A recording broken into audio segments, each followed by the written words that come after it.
Webafowethu uNsika Zulu uthi asinaye upresident okuthiwa ke owamabhinca nation njengoba ke sazi ke ukuthi ke sinongizwe emchunukela uthi into enjengaleyo ke into ke engekho ke kwasekudaleni kodwa ke ucacisile ke ukuthi iziphi ke izathu ke ezimenze esho kanje ephika ungizwe emchunuke khona.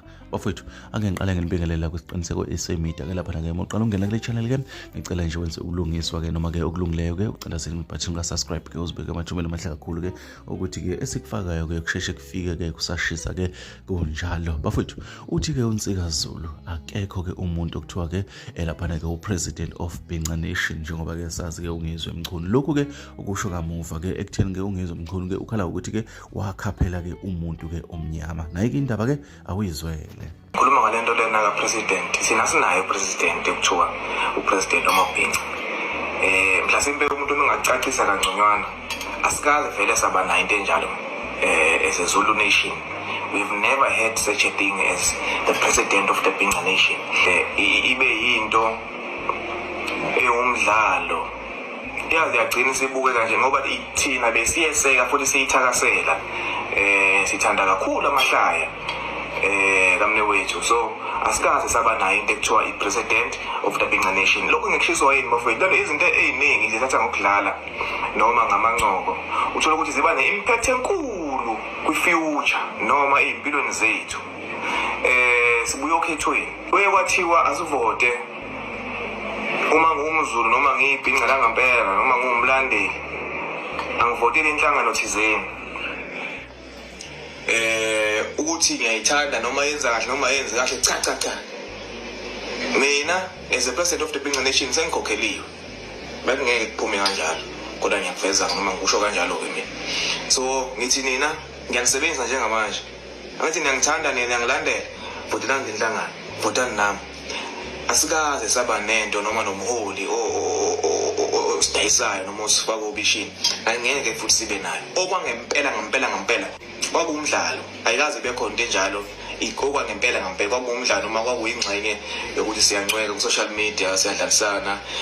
Uma sibona futhi ukuthi into iyamsebenzela umuntu thina sinawo umahawu noma iningi lethu siyayithanda into eyaphambili nebenefitisa noma ethuthukisa omunye umuntu. Sayibona lento ukuthi iyaphambili umuntu uyaqashwa enza emcimbini thola imali prominent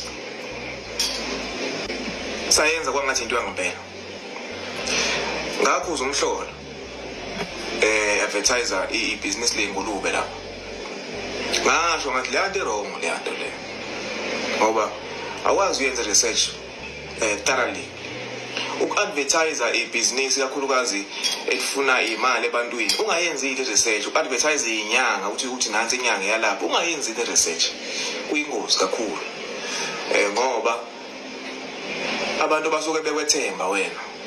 So ngesikhathi usebenzisa le opportunity ekuthenini abantu bayawethemba noma bayakuthanda futhi kuba easy ukuthi sibe nama victims amaningi through wena. Abantu bakithi abaye ukuthatha izinto serious ikakhulukazi ezinye izizwe sendayikhetha nje ngicabanga ukuthi 95% wethu sesivukile sesuvela umqondo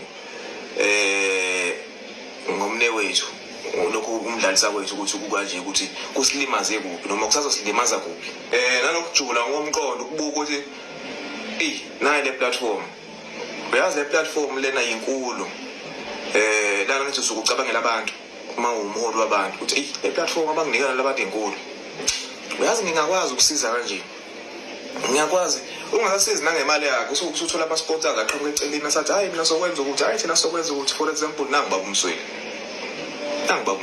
perfect example. I-platform uyisebenzise ngendlela ezomholi ebenefitisa wonke umuntu. Asisho ukuthi imfowethu lo munye bekumele enze njalo. Asicabanga ngokufana noma senze ngokufana. Uright ukuthi athuthuka ethuthukisena it's fine but not lento ukuthi manje bese silutha. Ngiyabona ubuyile manje uyaqhubeka manje nale nonsense.